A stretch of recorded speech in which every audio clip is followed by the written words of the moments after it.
guys, Ron here, and as you know, I've been turning cartoon characters into Pokemon, video game characters into Pokemon, memes into Pokemon, and anime characters into Pokemon, so why not combine them all and turn Pokemon characters into Pokemon? Over the past few generations, Game Freak has been stepping it up with the character designs of this franchise's resident humans, to the point where they have as involved and fantastical designs as the Pokemon themselves, so they're kind of the perfect inspirations for Pocket Monsters. Keep in mind, turning humans that lack any powers or physical gimmicks into Pokemon isn't easy. Some will look exactly like their original character, while others will deviate quite a bit. Some characters are even inspired by Pokemon and vice versa, so I'll try to find a good mix of challenges. Let me know which Pokemon character you'd like to see me turn into a Pokemon in the future, and leave a like for a potential part 2. Also, technically this is the Halloween episode, because you can kind of pretend like the actual Pokemon characters are dressed up as the Pokemon that we are about to create. Yeah, think about that. Why not begin with a character that is all about design? Elesa, the fashion model gym leader. Elesa has stayed relevant in the eyes of fans in part thanks to her appearance. There are so many striking elements to her multiple designs to take from, but I'm gonna take more inspiration from her Black 2 design, since it includes this antenna-like headset and coat that we can easily translate into fur or wool. Now, considering she's literally a runway model, her tall and slender body is easily the most important aspect to translate. Her horn-like accents and long legs are giving me antelope. It reminds me of a Garanuk, the skinniest antelope around. How about turning Elesa into this fashionable antelope with a thick coat around her body? Keep in mind, it'll stay bipedal, so creating a standing antelope will be a challenge. Starting out with that iconic Garanuk neck, I'm trying to decide the proportions of this beast with legs and a torso, because obviously I'm not going to make it have the literal proportions of a standing antelope, but then again, the legs can't be this short. We'll settle as I add the coat. It's basically some fur in the configuration of a jacket. The eyes won't be a direct translation of Elisa's, since I think this star-shaped diamond eye works better for a fashion icon Pokemon. The horns, inspired by Elisa's headphones, same for the ears, they are also an extension of the headphone inspiration. Just finishing up the body before adding patterns that allude to Elisa's hair and clothes, I inserted this handle to make it look more obviously headphone-shaped and fantastical, but that backfired. I'll take it out after stretching those legs so the head doesn't look too big for the body. Refining it and giving it a piece of wool on the leg, this asymmetrical look makes her seem more fashionable. An ornament inspired by Elisa's buckle, it's just some exposed belly. Literally Elisa's color with navy instead of black. Super pretty. Here is Stylectric, the static Pokemon. An electric type, this graceful Pokemon elegantly struts around with poise and confidence. As they walk, Stylectric generates electricity, which gets stored in their thick coat. It can keep calm even when frightened. It is able to continue forward with perfect balance, even as it is being attacked. It stomps on opponents with electrically charged hooves, stopping and starting their heart in the process. Stylectric is highly aware of its surroundings and incredibly intelligent. While empathetic and kind, they will instantly turn on those who they do not trust. Poachers try their best to obtain Stylectric's glorious coat, but are met with a flurry of kicks. Their coat glistens and shines, making it nearly impossible to photograph Stylectric. They are independent and solitary, but will line up to show off their beauty every season. They have the abilities Static, Fur Coat, and Mold Breaker. Their shiny is almost like an alternate Elesa style. I thought they'd be extremely reliable with Fur Coat. I wonder how Stylectric would work competitively. I would love to see a beautiful Pokemon like this be popular in the metagame. Honestly, I'm very proud of this. How about we turn to the male equivalent of Elesa, with the most powerful and handsome Champion Steven. My personal favorite champion and one of the best glow-ups in Pokemon remake history. His Oras design is mwah. One confusion about turning him into a Pokemon is whether or not to take inspiration from his love of rocks and make Steven Stone a rock type, or utilize his ace and half of his team and make him a steel type. Obviously I can do both, but I don't want him to be that weak to fighting in ground. But most importantly, design-wise, Steven gives off slender steel type energy. He's basically a Bishonen. Basically a beautiful young man in Japanese media, so turning him into a suave and skinny steel type is my goal. Most importantly, I want to translate his metal cuffs into big brass knuckle gauntlets that our Pokemon will use to pummel his opponents. It'll be super tough to go into this without an animal in mind, but a bunch of Pokemon are vague humanoids, and I think Steven would totally be one of those if it became a Pokemon. Originally, I started by experimenting with a pose where the Pokemon's back is facing us. I wanted him to look all cool and energetic. I tried translating Steven's hair into a hard helmet, but it really does look like a Glade. But the biggest problem is that its back is facing us, so we can't really see Steven's famous ascot and vest. So I turned him around and gave him a hard chest plate akin to Steven's neckwear, but now it looks even more like a Glade. What if I gave him a different set of hard metal hair protrusions, but now it looks more like Riley and nothing like Steven? It has these forearms that are reminiscent of Steven's metal cuffs, but I forgot that the whole idea is that I'm turning the cuffs into brass knuckles. This thing looks nothing like a Pokemon at this point. I started from scratch with a more open and performative pose. I gave him hooves and fawn legs so that it looks way less like a human. Sharp hair akin to blades and a more suave expression.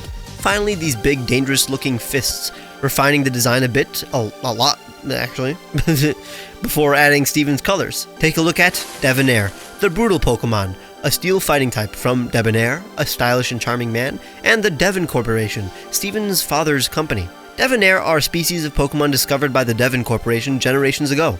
This rare Pokemon is exclusively trained for battle and entertainment. Devonair love to show off and crave an audience. In battle, they pummel opponents with their adamantine fists and slice their foe with their paper-thin hair. Their body is as hard as diamond, yet astonishingly agile. They will immediately go for an opponent's weak spot. Devonair eat precious stones that are then incorporated into their body. Their steel stomachs can digest anything. They climb waterfalls, seeking out the rarest minerals. They are a trainer's ultimate companion. They are impeccable fighters and need only rocks to survive. They have the abilities Iron Fist, Filter, and the hidden ability Technician. Their shiny is a rusted version, so yeah. God, was it impossible to make this Pokemon's hair somewhat resemble Steven's without looking like a human. It's definitely the type of Pokemon I like using. Its hair looks flat, but that's kind of the point. It's paper thin. I wish I had more time to show off this Pokemon from multiple angles to really solidify the design, but I spent too much time on it already, so I have to move on. Marnie was the first character I added to the list. She showcases my favorite character design in Pokemon. She's an insanely popular character, and that's mostly because of the contrast between her look and personality. The punk jacket over a pretty dress perfectly showcases her identity. Based on her look and upbringing, you expect her to be brutal, aloof, and maybe cocky, when in fact she's the sweetest girl. This depth is easy to miss, and many fans view her as a waste of potential, but if we were to distill her traits into a Pokemon, it would be a cute but fierce-looking fairy dark type who is tough as nails on the outside, but very adorable on the inside. I'll model her after all the other middle-stage feminine Pokemon like Kirlia, Steenie, Gothorita, and Hatenna. The challenge will be to not make it look too much like Marnie, even though I kinda want to translate every aspect of Marnie's design. Everything about Marnie's design is necessary, so what do I take out? Let's find out. Starting with Marnie's iconic bangs, eyes, and hair. Come to think of it, every aspect of Marnie is iconic. But the aspect I'm deviating the most from is turning Marnie's spiky hair pattern into protruding horns. Gotta make something here fantastical. Her jacket will translate into a collar with flowy dress. It's basically the kind of body those psychic and fairy types have, like Gothorita and Kirlia. Very much looks like human clothes, but is actually part of the body. That's why the hands will at least be very much mitten-like, without any individual fingers. That way it's not all human-like. The boots are there now, but I'll take them out once I realize I've incorporated too much of Marnie. Once again, I've made my Fakemon look too much like the Gardevoir line, so I'm trying to find a different configuration, but eventually decided to lean into it. That way it looks more like a Pokemon. The little cat ear, devil horn pieces of hair are perfect to allude to her personality. Just changing some stuff around, like adding a skeleton motif. A lot of the shapes will end up looking like ribs, as to make this Pokemon look hardcore, when in reality she's very soft. Kinda like how the pattern on her chest looks like ribs and even a Giratina head, but contains a heart within it. I'm removing the neck and will even make her even shorter in the final design so she doesn't look like a literal kid. Same reason I added the line under the horn. Marnie's colors are so rad. I love the combo of black, white, pink, and teal. Say hi to Mislady, the beguiling Pokemon from Miss, Lady, and Misleading, a fairy dark type. Mislady always seems standoffish and antagonistic, but in reality they are shy and quite friendly. They are unable to smile and therefore show affection with their actions. They love to battle, but nobody dares fight it out of pity. Their mysterious disposition leads many people and Pokemon to want Mislady's attention. They gain a group of devoted fanatics wherever they go. They are cursed to be loved by those that Mislady find to be too clingy, and find it hard to gain the affection of those that they are fond of, since Mislady's unwavering scowl is mistaken for hatred. However, Mislady never becomes disheartened. They endlessly seek improvement and growth. In battle, they slash opponents with their sharp horns. They are incredibly light, allowing them to float down from great heights, unharmed. Their black pigment absorbs light and energy. They have the abilities Inner Focus, Cute Charm, and Defiant. Their shiny is a reference to Spike Myth's gym colors. While I'm still hesitant to call this perfect since it very much looks like Marnie, I can't help but find this creature incredibly cute. It has Marnie's color scheme and style after all, so I can't complain. Let's finish off with the newest addition to our canon, Kieran. Her rival from Kitakami, a Blueberry Academy student obsessed with Ogerpon. Spoilers for the DLC plot, He starts out as our friend and slowly begins to resent our power and bond with Ogerpon. I love Kieran's arc in Teal Mask, and I can't wait to see his return as an antagonist in the Indigo Disc. What makes him compelling as a Pokemon design is that we can easily give him an evolved form later down the line based on his complete arc in the DLCs. Right now, how about we make a Prevo Kieran?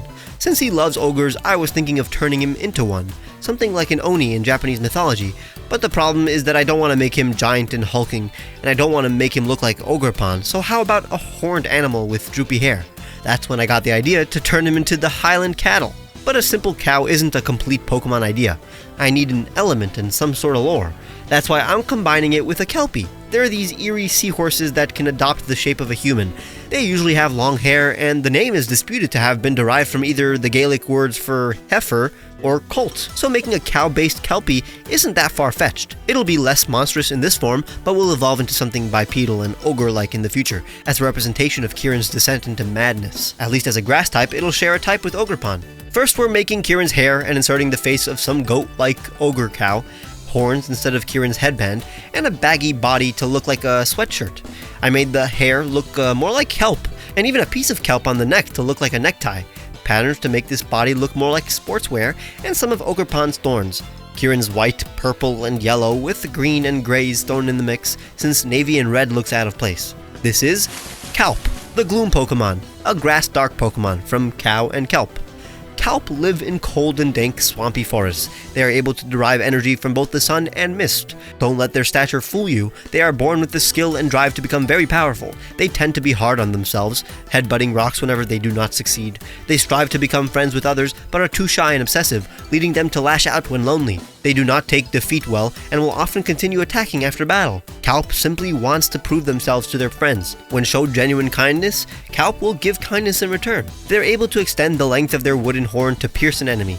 The vegetation that grows on their head easily tangles. They will wrap their foes in thick vines. They have the abilities Swift Swim, Chlorophyll, and Grass Pelt. Their shiny is more akin to Kieran's color palette. Their abilities even show the duality of this Pokemon. It draws power from both sunny and rainy days. Honestly, this is one of the most balanced of the four in terms of concept, translating the original character and making a Pokemon that looks separate yet similar to their inspiration. It looks like its own Pokemon, but clearly has Kieran energy. I like it. And if you like this video, press the like button and subscribe for a potential part 2. Let me know which characters you'd like to see as a Pokemon and how I should translate them.